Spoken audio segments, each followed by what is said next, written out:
जैसा दमदार प्लेटफॉर्म और संजीव सर के लिए जबरदस्त वाली ताली होनी चाहिए, तो जबरदस्त वाली। और हमारे सभी मेंटर्स जिन्होंने हमें रास्ता दिखाया कि एक आम इंसान आम से खास कैसे बन सकता है। मैं चाहूंगा एक बार मेरे सभी अपलाइनों के लिए जबरदस्त वाली ताली होनी चाहिए, सभी अपलाइनों के लिए जबरदस्त ताली दो, जबरदस्त। दोस्त, नाम महावीर रेवाड़ है और इसी जयपुर के छोटे से गांव लगभग 50-60 किलोमीटर डूंगरी कला से मैं बिलोंग करता हूं। और अगर मैं मेरे बारे में बताऊं दोस्त, आज आप जो देख पा रहे हैं कोट पैंट वाली लाइफ, ऐसी लाइफ नहीं थी। अगर रियली में देखा जाए, बचपन इतनी गरीबी में निकला है कि सर मतलब पिताजी मेहनत मजदूरी करते थे, मदर और फादर दोनों का काम मेहनत मजदूरी करते थे, साथ साथ में 4-5 बीघा जमीन हुआ करती थी, उसमें खेती करते थे। तो आप समझ सकते हैं मजदूर का बेटा किसी कलेक्टर की नहीं सोचेगा। मैं भी उनके साथ हाथ बढ़ाया करता था, ऐसे ही लाइफ चल रही थी। और जैसे धीरे धीरे बड़े हुए तो हिंदुस्तान गवर्नमेंट के माध्यम से नरेगा चली, मैंने नरेगा में काम किया, चाय पकोड़े की दुकान लगाई, हर वो काम किया जिससे पैसा आ सकता है। और एक कैसे न जैसे करते करते 12वीं पास में हो गया। दोस्त, जैसे ही 12वीं पास हुआ, किसी ने एहसास दिलाया कि यार महावीर आर्मी की भर्ती निकली है, तो मैंने दौड़ भाग करनी शुरू करी। और दोस्त, ऊपर वाले के आशीर्वाद से आर्मी में सिलेक्शन हो गया। एक बार आर्मी के लिए जबरदस्त ताली होनी चाहिए सर। आर्मी में लग गया, मेरे को भी लग रहा था कि यार अब जिंदगी बदलने वाली है, क्योंकि आर्मी की नौकरी रेस्पेक्टेड है, अच्छी जॉब है, लेकिन परिवार का कर्जा इतना था, कैसे कब 17 साल की आर्मी की नौकरी होगी। और मेरा दिन आ गया रिटायरमेंट का, और इसी जयपुर के अंदर मैं 17 साल आर्मी की नौकरी करके रिटायर हुआ। दोस्त, हकीकत है रिटायरमेंट के बाद भी कर्जे की लाइफ थी, किराए के कमरे में थे, और ऐसे लग रहा था अब जिंदगी में करेंगे क्या। क्यों? क्योंकि न कोई डिग्री थी, न कोई डिप्लोमा था, न कोई कोर्स था कि मेरे को कोई जॉब मिल जाए। लेकिन दोस्त, बोला जाता है जहां चाह है वहां राह है। और मेरे को जैसे आपको कोई न कोई मिला, मेरे को अनजान शख्स से मुलाकात हुई। मैं चाहूंगा एक बार नाम लेने से पहले मिस्टर महेंद्र सर और नरेंद्र सर के जबरदस्त ताली होनी चाहिए सर।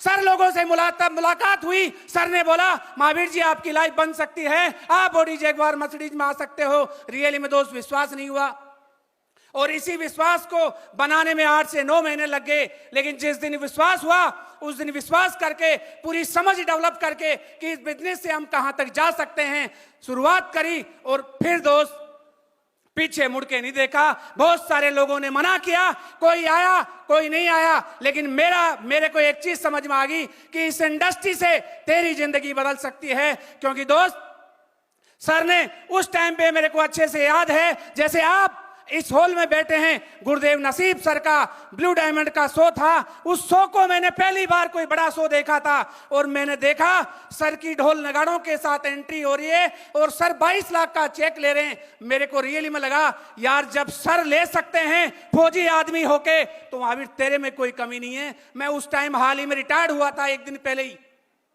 मैंने मुट्ठी बांधी, सर का साथ लिया, गुरुदेव नरेंद्र सर महेंद्र सर का साथ मिला और काम करना स्टार्ट किया। नहीं सोचा था ओडी जाएगी, जैगवार आएगी, केवल घर चलाने का सोचा था। दोस्त, मात्र शुरुआत करने के 2.5 साल के अंदर 7 लाख की ओडी कार में था, और आज महीने की 10 लाख रुपए इनकम है।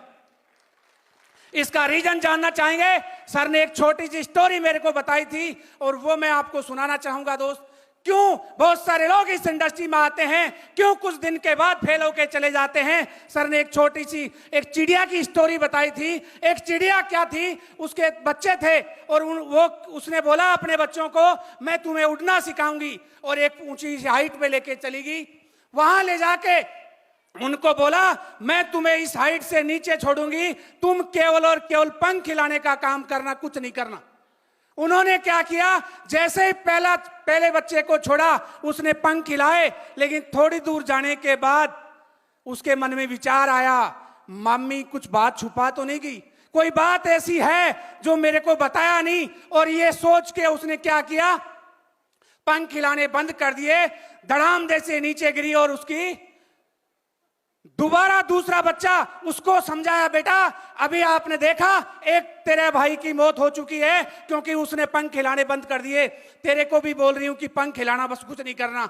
दूसरे को छोड़ा गया, उसने भी यही काम किया, पंख खिलाए। थोड़ी दूर चलने के बाद फिर उसके माइंड में विचार आया, लग रहा है मम्मी कुछ बात छुपागी, और ये विचार करते करते उसने पंख खिलाने बंद कर दिए और वो नीचे गिर गया। तीसरा बच्चा उसको नीचे डाला, उसको भी बोला दो भाइयों की तेरी मौत हो चुकी है, केवल पंख खिलाना, कुछ नहीं करना। तीसरे बच्चे को नीचे डाला, उसने कुछ नहीं किया, पंख खिलाया, दिमाग नहीं लगाया। मेरे को पहले दिन गुरुदेव ने एक बात बताई थी, महावीर जी फोल्डर हाथ में लो और एक काम करना, प्लान पे प्लान, प्लान पे प्लान, प्लान पे प्लान, प्लान पे प्लान, प्लान पे प्लान करते जाना, पीछे मुड़ के मत देखना। आप कब डायमंड बनेंगे, कब ओडी में आएंगे, कब जैगुआर में आएंगे, आपको भी पता नहीं लगेगा। मैंने वही काम किया। और यहां पे बहुत सारे लोग क्या करते हैं, बोला सर मेरे को उस अपलाइन से मिला दो, उस सर से मिला दो, उससे मिला दो, मेरे को सर थोड़ा सा गुरु ज्ञान चाहिए। सर जो अपलाइन बात बताते हैं उनको मानने से अचीवमेंट आता है, न कि बातें सुनने से। तो दोस्त लास्ट में भी इतना बोल सकता हूं, आज इस प्लेटफॉर्म की बदौलत, मेरे मेंटर्स की बदौलत और प्यारी सी टीम की बदौलत आज जो लाइफ है ना, वो लाइफ मैं कह सकता हूं मैंने जिंदगी में नहीं सोचा था। लेकिन सर ने एक बात और बोली थी, महावीर जी इस इंडस्ट्री में कामयाब होने के लिए क्या करना पड़ेगा, कंपनी तेरे आपको ओडी जैगुआर मर्सिडीज का टारगेट बनाने की जरूरत नहीं है, कंपनी का जो हर 3 महीने क्वार्टरली टारगेट आता है उसको कर लेना। आपको पता नहीं लगेगा कब आप डायमंड बनेंगे, कब